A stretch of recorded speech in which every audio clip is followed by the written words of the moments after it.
আসসালামু আলাইকুম ওয়া রাহমাতুল্লাহ। সুপ্রিয় শিক্ষার্থীরা, আজ তোমাদের সামনে উপস্থাপন করতে চলেছি একাদশ অধ্যায়, যেটা হচ্ছে তথ্য উপাত্ত।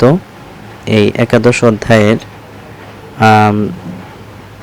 কমা দিয়ে যে সংখ্যাগুলো থাকে, অর্থাৎ অবিন্যস্ত অবস্থায় থাকে, সাজানো গোছানো থাকে না, এই রকম সংখ্যাগুলোর ক্ষেত্রে কি কি ধরনের প্রশ্ন হতে পারে সেগুলো নিয়ে তোমাদের সামনে উপস্থাপন করতে চলেছি।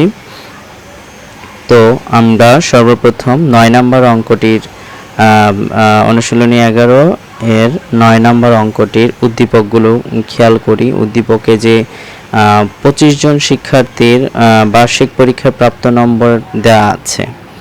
তো এই 25 জন শিক্ষার্থীর নম্বরগুলা ক নম্বরে বলা হয়েছে যে প্রাপ্ত নম্বরের সরাসরি গড় নির্ণয় করো। তো আমরা প্রাপ্ত নম্বরের সরাসরি গড় নির্ণয় করছি।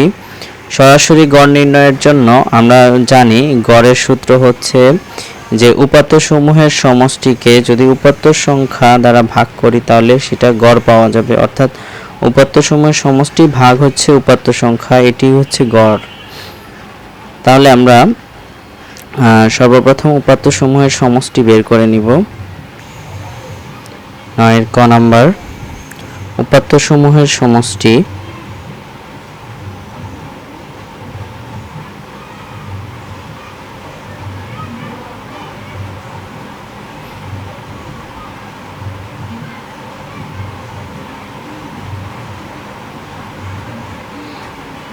বাহাত্তর, 85,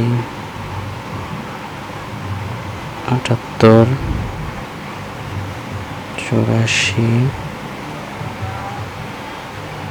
আবার 78, 75, 69, 67, 88, 80, 74, 77, 79,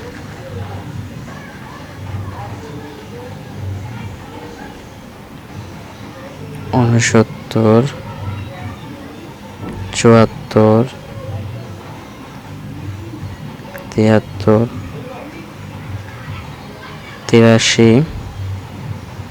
65, 75, 69, 63, 75। কয়টা সংখ্যা গুনে নেই? 1 2 3 4 5 6 7 8 9 10 11 12 13 14 15 16 17 18 19 20 21 22 23 24 25টা। এই সংখ্যাগুলোকে আমরা যোগ করি, ক্যালকুলেটরের সাহায্যে যোগ করছি। 72 যোগ 85 যোগ 78 যোগ 84 যোগ আবার 78 75 69 67 88 80 74 77 79 69 74 73 83 65 75 69 63 75 86 ছেষট্টি 71।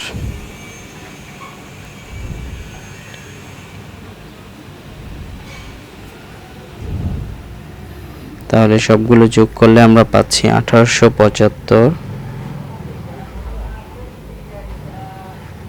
আর উপাত্ত সংখ্যা হচ্ছে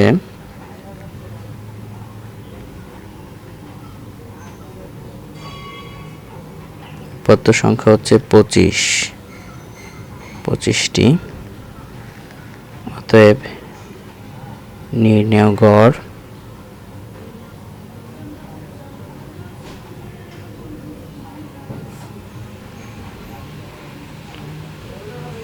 উপাত্ত সমূহের সমষ্টি ভাগ হচ্ছে উপাত্ত সংখ্যা।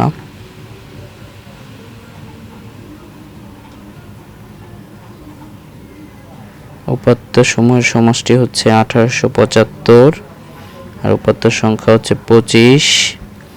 তাহলে 1875 ভাগ হচ্ছে 25, তাহলে কত আসে? 75 আসে সরাসরি গড়। এরপর আমরা খ নম্বরে শিখব শ্রেণীব্যক্তি 5 নিয়ে কিভাবে গণসংখ্যা নিবেশন সারণী তৈরি করতে হয় এবং সারণী থেকে গড় নির্ণয় করতে হয়। এবার আমরা 9 নম্বর প্রশ্নের খ নম্বরটি করব। খ নম্বরে দেয়া আছে শ্রেণীব্যক্তি 5 নিয়ে গণসংখ্যা নিবেশন সারণী তৈরি করো এবং সারণী থেকে গড় নির্ণয় করো। তো শ্রেণীব্যক্তি 5 নিয়ে গণসংখ্যা নিবেশন সারণী প্রস্তুত করার জন্য সবচেয়ে উত্তম উপায় হচ্ছে গণসংখ্যা নিবেশন সারণী প্রস্তুতের ধাপ হচ্ছে 4টি, অর্থাৎ প্রথমেই পরিসর নির্ণয় করা, তারপরে হচ্ছে শ্রেণীব্যক্তি যদি দেয়া থাকে, এখানে যেমন দেয়াই আছে শ্রেণীব্যক্তি 5 ধরে, যদি দেওয়া না থাকে তাহলে শ্রেণীব্যক্তিটা ধরে নিতে হয়। তারপরে হচ্ছে আমাদের শ্রেণী সংখ্যা নির্ণয় করতে হয় পরিসরকে শ্রেণীব্যক্তি দ্বারা ভাগ করে। তারপরে চতুর্থ স্টেপে ট্যালি চিহ্নের সাহায্যে গণসংখ্যা নিবেশন সারণী প্রস্তুত করা, অর্থাৎ গণসংখ্যা নিবেশন সারণীর 4টি ধাপ অনুসরণ করতে হয়: পরিসর, শ্রেণীব্যক্তি, শ্রেণী সংখ্যা নির্ণয় এবং অবশেষে ট্যালি চিহ্নের সাহায্যে সারণীবদ্ধকরণ। পরিসর নির্ণয় করে নিতে হবে। তাহলে 9 খ, প্রথমে আমরা পরিসর নির্ণয় করব।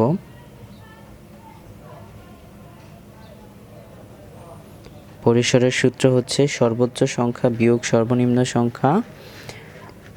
এই সর্বনিম্ন আর সর্বোচ্চ সংখ্যার ব্যবধানের সাথে 1 যোগ করতে হয়, তাহলে পরিসর নির্ণয় করা যায়।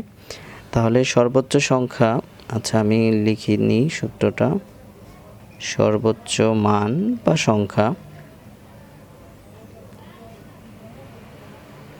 বিয়োগ সর্বনিম্ন সংখ্যা বা মান, এই দুইটার বিয়োগফলের সাথে 1 যোগ করলেই পরিসর পাওয়া যায়। তাহলে আমরা প্রদত্ত উদ্দীপক থেকে খেয়াল করি আসলে এখানে সর্বোচ্চ সংখ্যা কত। তো 85, 88, হ্যাঁ সর্বোচ্চ সংখ্যা এখনো পর্যন্ত 88 দেখতে পেলাম। 88। তারপরে হচ্ছে আর সর্বনিম্ন সংখ্যা আমরা খুঁজব। সর্বনিম্ন সংখ্যা কত দেখি, 63, হ্যাঁ 63 বোধহয়। সর্বনিম্ন সংখ্যা 63-র চেয়ে কম পাচ্ছি না, তাহলে সর্বনিম্ন সংখ্যা হচ্ছে 63 আর যোগ 1, তাহলে এই দুইটা বিয়োগ করি, বিয়োগ করলে হচ্ছে 5, এখানে হচ্ছে 2 যোগ 1, অর্থাৎ এই 26 হচ্ছে পরিসর। তো আমরা পরিসর পেয়ে গেলাম। এবার আমরা একটা স্টেপ শেষ, আর শ্রেণীব্যক্তি 5 নিয়ে, তো দেওয়া আছে শ্রেণীব্যক্তি 5 দেওয়া আছে,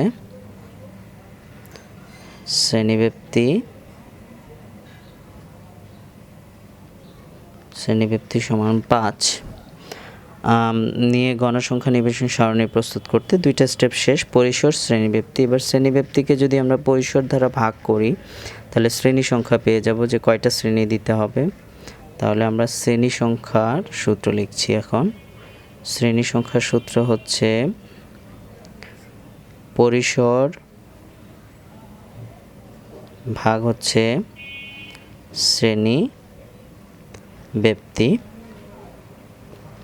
আমাদের 15 নম্বর অঙ্কের ক নাম্বারেই কিন্তু বলা হয়েছে শ্রেণী ব্যবধান 5 ধরে শ্রেণী সংখ্যা কত নির্ণয় করো। তাহলে আমরা এই অংশটুকুর কাজের মাধ্যমে কিন্তু আমরা খুব সহজে 15-র ক করে ফেলতে পারবো। তাহলে পরিসর এখানে কত দেওয়া আছে 26, আর শ্রেণীব্যাপ্তি হচ্ছে 5। 26কে আমরা যদি 5 দ্বারা ভাগ করি তাহলে আসতেছে 5.2, আর এইটাকে আমরা পূর্ণ সংখ্যায় নিয়ে নিব, কারণ হচ্ছে শ্রেণী সংখ্যা ভগ্নাংশ হতে পারে না। শ্রেণী সংখ্যা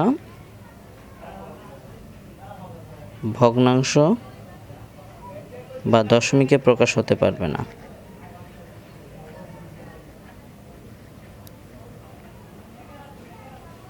তাহলে শ্রেণী সংখ্যা যেহেতু ভগ্নাংশ হতে পারে না, তাহলে পূর্ণ সংখ্যা আমরা নিয়েছি, অর্থাৎ 5.1 বলতেও 6, 5.7, 8, 5.9 পর্যন্ত যতই বোঝাক না কেন সেটাতে 6, 6.3 যদি হতো 6.1, 6.2, 6.3, 6.4, 5, 6, 7 এরকম যত কিছুই বোঝাক 6.এর সেটাকে 7 লিখব আমরা।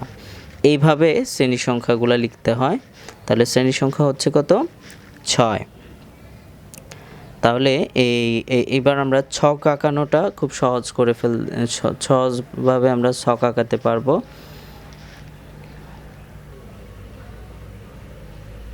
যেহেতু শ্রেণী সংখ্যা 6, তাহলে আমরা উপরে একটা শিরোনাম লেখার জন্য এবং নিচে একটা যোগফলের জন্য আমরা সর্বমোট 6 যোগ 2 আরও 2টা ঘর বাড়তি নিয়ে 8টি সারি আমরা আঁকবো এখানে।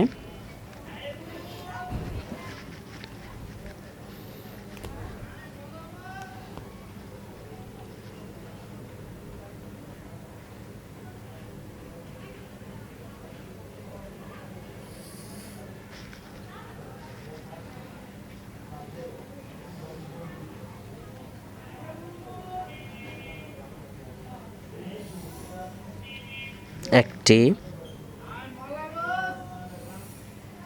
2, 3, 4, 5, 6, 7, 8।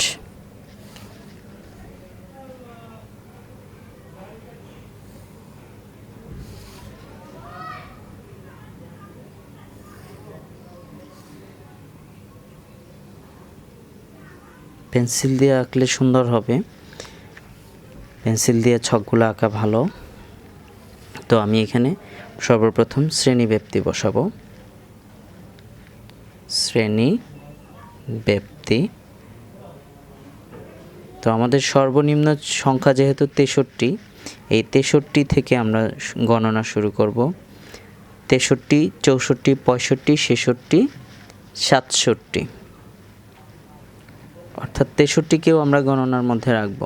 68 থেকে আমরা গণনা শুরু করব। 68, 69, 70, 71, 72, 68 থেকে 72, 73 থেকে 77, এদিকে খেয়াল করো 3, 8, 7, 2, 7, 2 এভাবে করে যাবে। তো তাহলে কত হবে 78,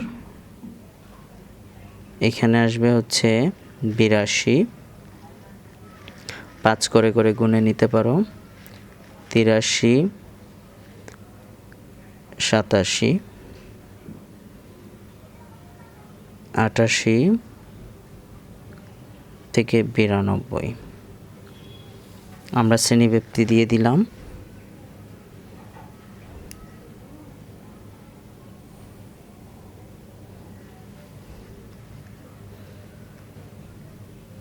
এবার আমরা ট্যালি চিহ্ন লিখব।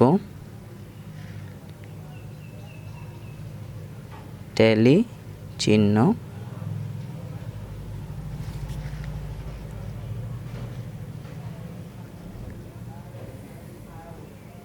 ট্যালি চিহ্নের সাহায্যে আমরা গণসংখ্যা লিখব পরবর্তীতে।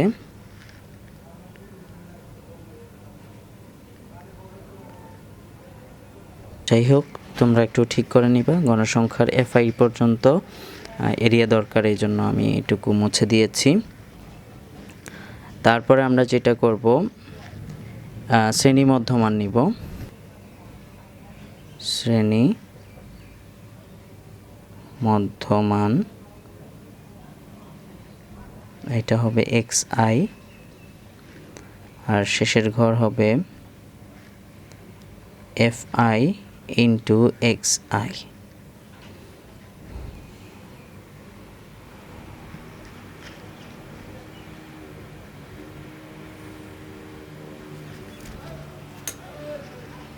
তো আমরা ট্যালি চিহ্নটা দেওয়ার জন্য আমরা এক একটা সংখ্যা আমরা কাউন্ট করব। তো সর্বপ্রথম আমরা যেই সংখ্যা পাচ্ছি 72 দেখব যে আসলে কোন ঘরের মধ্যে। মনে করো তোমার রোল হচ্ছে 72, এই তুমি কোন কক্ষে প্রবেশ করবে, তুমি কি এই কক্ষে না এই কক্ষে না এই কক্ষে প্রবেশ করবে। সো 72 রোল, তাহলে আমার দেখতে হবে যে 68 থেকে 72 এখানে আছে, তার মানে এই ঘরে, তার মানে একটা আমরা ট্যালি চিহ্ন এখানে দিব। তারপরের সংখ্যা হচ্ছে 85 দেখতে হবে যে কোন ঘরে। 83 থেকে 87, তার মানে 85 এখানে।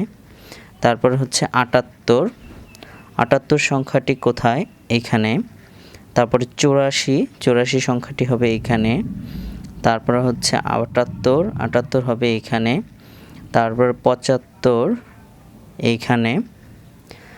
69 এইখানে। 67 এইখানটায়। 88 হবে এইখানে। 80 হবে এখানে। 74 সংখ্যাটা হবে এইখানে। 77 এইখানে। 79 এইখানে। 69 এই জায়গাটায়। 74 হবে এই ঘরে। 73 এই ঘরে। যখন 4টা হয়ে যাবে তখন পঞ্চমটা হয় এদিকে অথবা এইদিকে আমরা একটা এই কোণা থেকে এই কোণা পর্যন্ত লাগিয়ে দিব, তাহলে 5টা হয়ে যাবে। আচ্ছা, তারপরে 83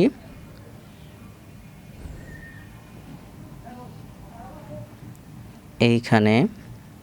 65 এইখানে। 75 এইখানে। 69 এইখানে। 63 এইখানে। 75 এখানে। 86 এখানে। 66 এই প্রথম ঘরে।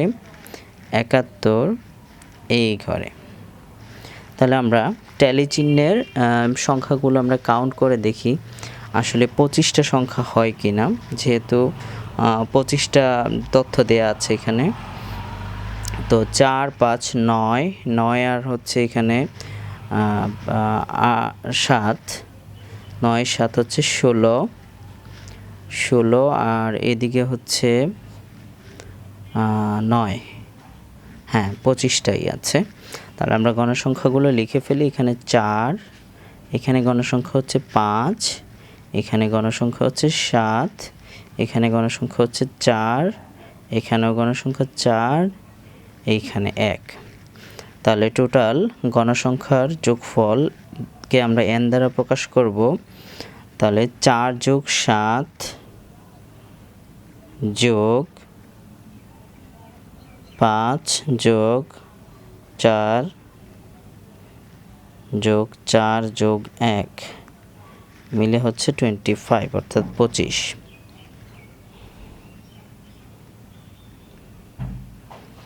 আমরা গণসংখ্যা মোট 25 পেয়েছি, তার মানে ট্যালি চিহ্নগুলো আমাদের গণনা মোটামুটি বোঝা যাচ্ছে যে ঠিক আছে।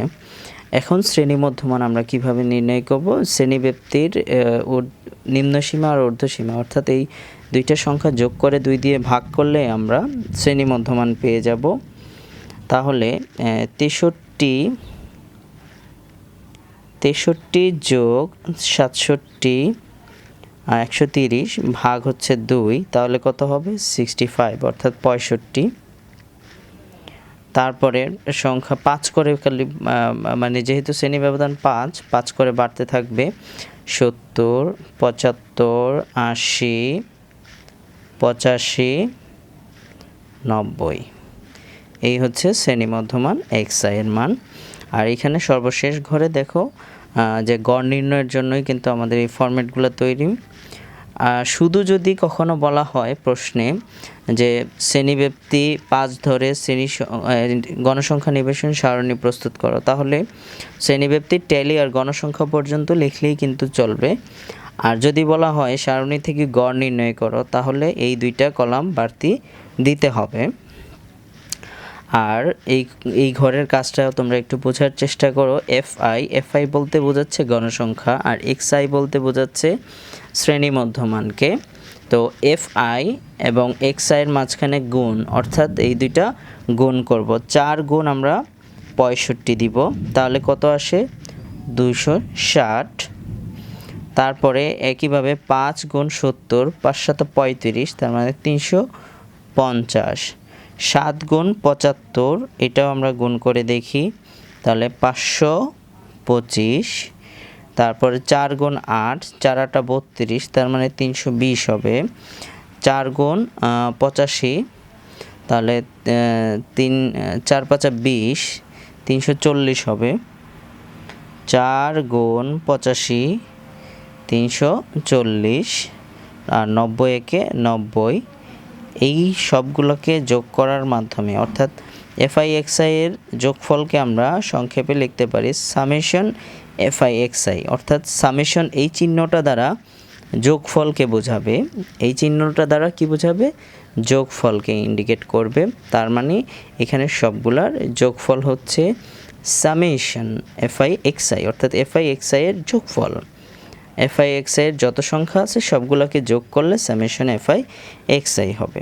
অর্থাৎ 340 আমরা সবগুলো যোগ করি, 260 যোগ 350 যোগ 525 যোগ 320 যোগ 340 যোগ 90, তাহলে 1885 আসতেছে। তো আমরা গড় করার জন্য গড়ের ছকটা আমরা করে ফেলেছি অলরেডি। এবার আমরা গড়ের সূত্রটা প্রয়োগ করব। তো আমি গড়ের সূত্রটা লিখছি। তাই নির্ণেয় গড়ের ক্ষেত্রে আমরা এক্স বার ব্যবহার করব। আচ্ছা, এখানে খেয়াল করো 1/n সামেশন এফআই এক্সআই, এটাকে আমরা এভাবেও লিখতে পারি। আচ্ছা, আমি নিচেই লিখতেছি। আমরা এভাবেও লিখতে পারি, 1 এর সাথে সামেশন এফআই এক্সআই গুণ হয়ে যাক, summation FI XI divided n। তাহলে এখানে আমরা সামেশন এফআই এক্সআই এর মান কত পাচ্ছি? 1885, আর n এর মান হচ্ছে 25। তো 1885কে আমরা যদি 25 দ্বারা ভাগ করি, তাহলে 75.4 আসবে। তাহলে আমি নিচে জায়গা নাই, আমি পাশে লিখে দিচ্ছি 75.4 আসবে। তাহলে এটি হচ্ছে আমাদের গড়, নির্ণেয় গড়ের মান। এবার আমরা গ নাম্বার অঙ্কটি করব। 9-এর গ নাম্বার অঙ্কটিতে বলা হয়েছে সরাসরিভাবে প্রাপ্ত গড়ের সাথে পার্থক্য। তাহলে আমরা সরাসরিভাবে গড় মান পাই ক হতে, তাহলে আমি লিখব ক হতে প্রাপ্ত সরাসরিভাবে গড়, সরাসরি গড় সমান সরাসরি গড় আমরা কত পেয়েছিলাম? 75। আর সরাসরিভাবে প্রাপ্ত গড়ের সাথে পার্থক্য দেখাতে বলছে, তাহলে এমনিতেই যে গড় পেয়েছি খ হতে প্রাপ্ত গড় ৭৫.৪। তাহলে এই দুইটা গড়ের পার্থক্যটা লিখতে হবে। অতএব এদের পার্থক্য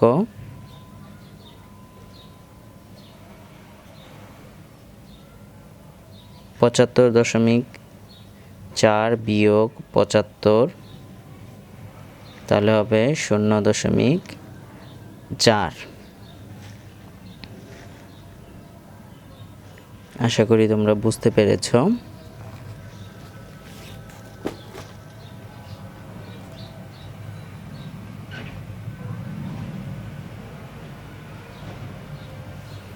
তাহলে এটার উত্তর হচ্ছে এইখানেই, আর এটার উত্তর হচ্ছে এইখানে।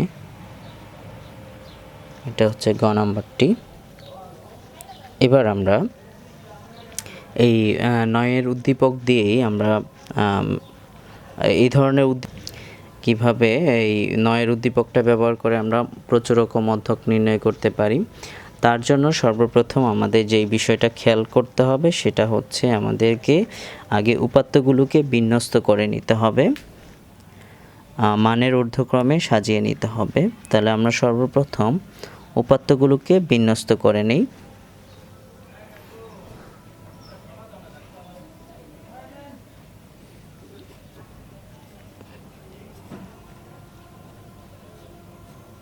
উপাত্তগুলোকে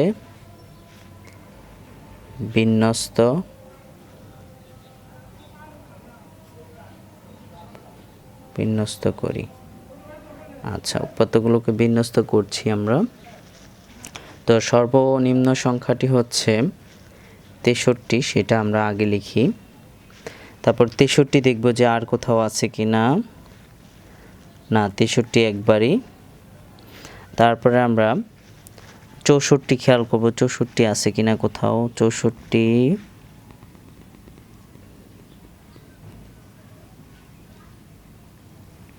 না, ৬৪ নেই। তারপর আমরা খেয়াল করব ৬৫ আছে কিনা কোথাও।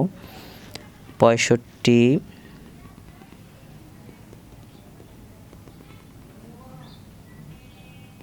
হ্যাঁ ৬৫ পাচ্ছি, একটা পেয়েছি। আরও খেয়াল করি ৬৫ আর আছে কিনা, না ৬৫ আর নেই। এবার আমরা ৬৬ লক্ষ্য করব ৬৬ আছে কিনা। ৬৬ না, ৬৬ আছে একটা। তারপরে আমরা খুঁজবো এবার ৬৭, ৬৭ একটা পেয়েছি। ৬৭ কি আর আছে কিনা আমরা সেটা খেয়াল করি। না ৬৭ আর নেই। এবার ৬৮ খুঁজবো আমরা। ৬৮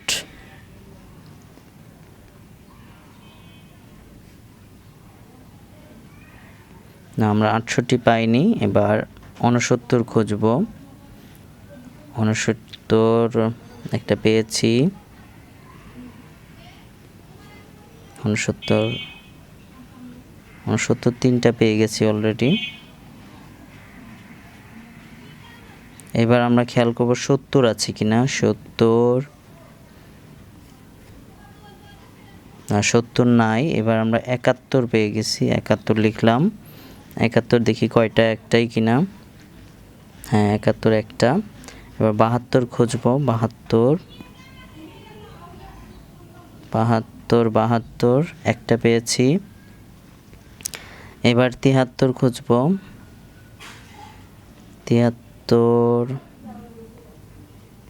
৭৩ কোথায় পাই। হ্যাঁ ৭৩ পেয়েছি।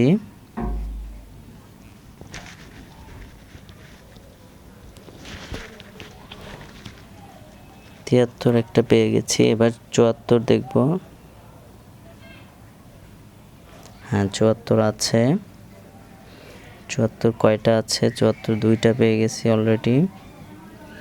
৭৪ দেখব আর আছে কিনা। না ৭৪ আর নেই। এবার আমরা ৭৫ খুঁজব। ৭৫ একটা। 75 2টা, 75 3টা পেয়ে গেছি। এবার আমরা 76 খুঁজবো। 76 পাইনি। এবার 77 খুঁজবো। 77 একটা পেয়ে গেছি।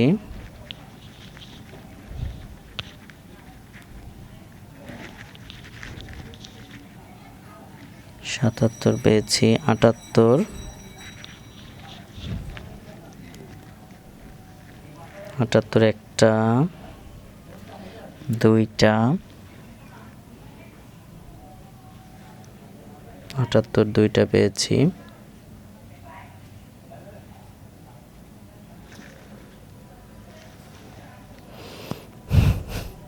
এবার 79,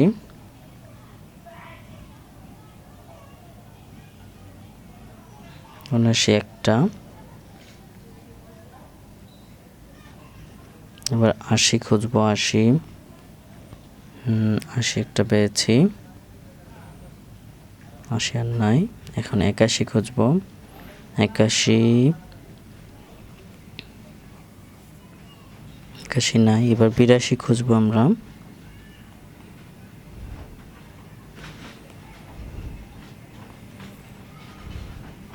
82ও নাই। তারপরে পেয়েছি 83, 83 কয়টা? 83 একটাই পেয়েছি। এবার আমরা 84 খুঁজবো। 84 একটা পেয়েছি। 85 খুঁজবো। 85 একটা। তারপর আবার দেখি আর কোনো পাওয়া যায় কিনা। 85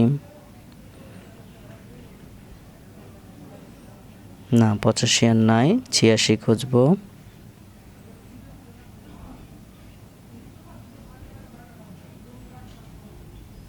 86 একটা পেয়েছি।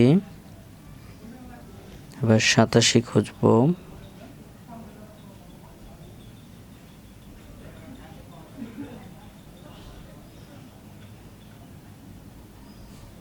87 পাইনি। 88, 88 একটাই। তাহলে আমরা এবার গুনে দেখি 25টা সংখ্যা হয়েছে কিনা। 1 2 3 4 5 6 7 8 9 10 11 12 13 14 15 16 17 18 19 20 21 22 23 24 25। তাহলে 25টা সংখ্যা যেহেতু আছে, তাহলে আমরা সঠিকভাবে বিন্যস্ত করতে পেরেছি। আচ্ছা, তোমরা গুনে দেখবে, যদি দেখো যে কম হয়ে গেছে তাহলে বুঝতে হবে যে কোনো সংখ্যা হয়তো তোমরা বাদ দিয়ে এসেছো। তাহলে আবার সঠিকভাবে কাউন্ট করে কোন সংখ্যাটা বাদ পড়ছে সেটা অবশ্যই খুঁজে নিয়ে আসতে হবে। তাহলে আমাদের প্রচুরক অথবা মধ্যক যেটাই নির্ণয় করতে বলা হোক না কেন, অবশ্যই উপাত্তগুলোকে আগে বিন্যস্ত করে নিতে হবে, অর্থাৎ ছোট থেকে বড়র দিকে সাজিয়ে নিতে হবে। তো আমি সেটা সাজিয়ে নিয়েছি। এবার আমরা প্রচুরক নির্ণয় করব।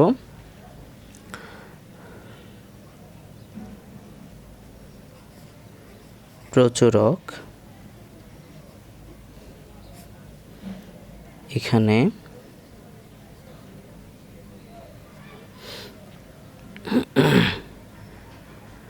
কোন সংখ্যাগুলো বেশিবার আছে? 69 3বার, 75 3বার। তাহলে 69 ও 75 3বার আছে। তারপরে আর 2বার করে কোনগুলো সেগুলো লিখি। 69 2বার, 69,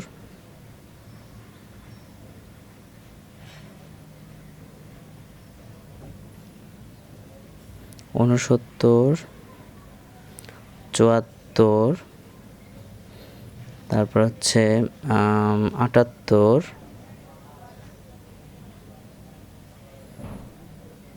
2বার করে, 2বার করে আছে।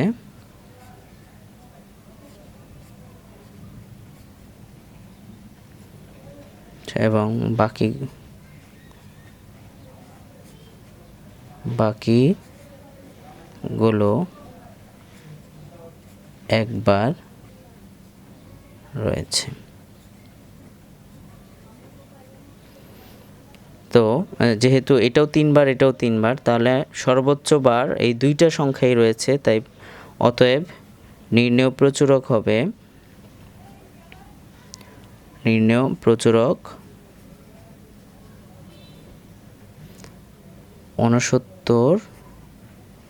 ও 75।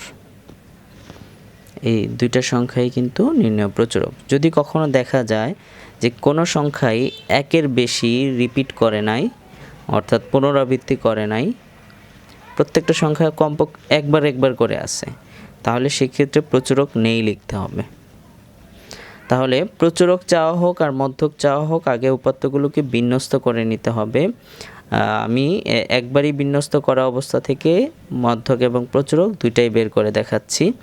তারপরে আমরা এবার মধ্যক নির্ণয় করব। মধ্যকের ক্ষেত্রে আমাদের যেটা আগে মধ্যক লিখি,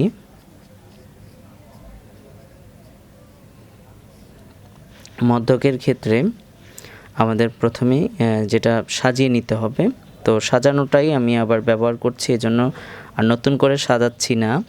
তারপরের কথাগুলো আমি লিখছি এখানে। মোট গণসংখ্যা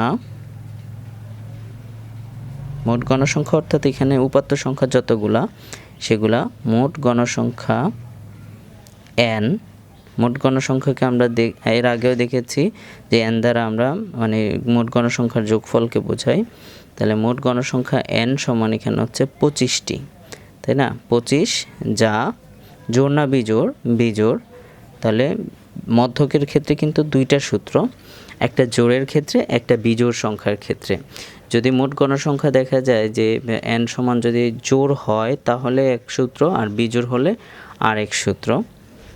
তাহলে আমি বিজোড়ের সূত্রটি লিখছি। অতএব মধ্যক সমান n যোগ 1 ভাগ 2 তম পদের মান।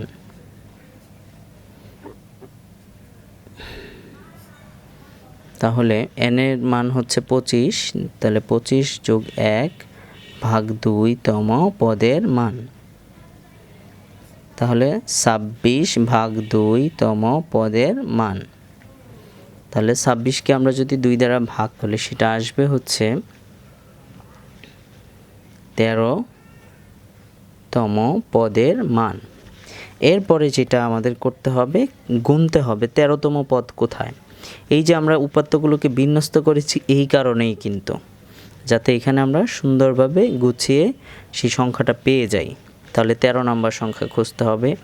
1 2 3 4 5 6 7 8 9 10 11 12, 13 নম্বর সংখ্যাটি হচ্ছে 75। তাহলে এই 75 যখন আমরা বসাবো তখন আর তম পদের কথাটা লেখা যাবে না, কারণ আমরা তম পদ তো অলরেডি গুণে নিয়ে আসছি। তাহলে এটাই হচ্ছে আমাদের নির্ণেয় মধ্যক। তারপর তোমাদের আরেকটা বিষয় তোমাদেরকে এখানে আমি শিখিয়ে দিচ্ছি, সেটা হচ্ছে এটা হচ্ছে বিজোড় সংখ্যার ক্ষেত্রে মধ্যক এইভাবে আমরা নির্ণয় করব, কিন্তু যদি n এর মানটা জোড় হয় সেক্ষেত্রে আমরা কিভাবে মধ্যক নির্ণয় করব সেটা আমি তোমাদেরকে এখানে একটা উদাহরণস্বরূপ বুঝিয়ে দেওয়ার চেষ্টা করছি। মনে করো যে মোট গণসংখ্যা n সমান আসছে ধরো 24, যা জোড় সংখ্যা। এটা জাস্ট আমি তোমাদেরকে বোঝানোর জন্য বলছি। n সমান আসছে 24 জোড় সংখ্যা, 24 আসতে পারে 26, 28, 30, এরকম যে কোনো জোড় সংখ্যা আসতে পারে। তো যখন দেখা যাবে যে এইভাবে লিখবা, আগে উপাত্তগুলোকে বিন্যস্ত করে নিবা, তারপর লিখবা এখানে মোট গণসংখ্যা n সমান 24 বা 28, 26 যেই জোড় সংখ্যাটা সেটা, যা বিজোড় না লিখে তখন জোড় সংখ্যার সময় জোড় সংখ্যা লিখবে। তখন মধ্যকের সূত্র কি হবে? মধ্যকের সূত্রটা আমি তখনকার লিখে দিচ্ছি। মধ্যক সমান n ভাগ 2 তম পদের মান যোগ n ভাগ 2 যোগ 1, এখানেও তম পদের মান কথাটুকু আমরা লিখব তম পদের মান। আচ্ছা, আর নিচে থাকবে 2। তারপরে আমরা খেয়াল করি এইখানে n এর জায়গায় n এর মান বসিয়ে দিব। 24 ভাগ 2, বাংলা কথাটা লিখব তম পদের মান যোগ 24 ভাগ 2 যোগ 1 তম পদের মান, ভাগ হচ্ছে কত 2। তাহলে 24কে আমরা 2 দ্বারা যদি ভাগ করি কত আসে 12 তম পদের মান, আর পরেরটা 1 বেশি হবে যেহেতু 24 ভাগ 2 12, 12 যোগ 1 কত হবে 13, তাহলে আমরা লিখব 13 তম পদের মান ভাগ 2। এবার আমরা গুণে নিব ওখান থেকে 1 2 3 4 5 6 7 8 9 10 11 12, 12 নম্বর সংখ্যাটি 74 যোগ 13 নম্বর সংখ্যাটি হচ্ছে 75, সেটা গুণে তারপরে আমরা এইভাবে দুইটা সংখ্যা যোগ করে 2 দিয়ে ভাগ করে নিব। সাপোজ এই দুইটা যদি আমরা যোগ করে 2 দিয়ে ভাগ করি, আচ্ছা এই দুইটা যোগ করলে 149 ভাগ 2 অর্থাৎ আসবে হচ্ছে 74.5। এইটা কিন্তু আমি সম্পূর্ণ একটা এক্সাম্পল স্বরূপ তোমাদেরকে বোঝানোর চেষ্টা করেছি যে মধ্যক যখন জোড় সংখ্যার মধ্যক সংখ্যা দিয়ে মোট গণসংখ্যা যখন জোড় সংখ্যা থাকবে তখন তোমরা কিভাবে মধ্যকটি করবে সেটা বোঝানোর জন্য কিন্তু আমি এই উদাহরণটি টেনেছিলাম। আশা করি তোমরা বুঝতে পেরেছো।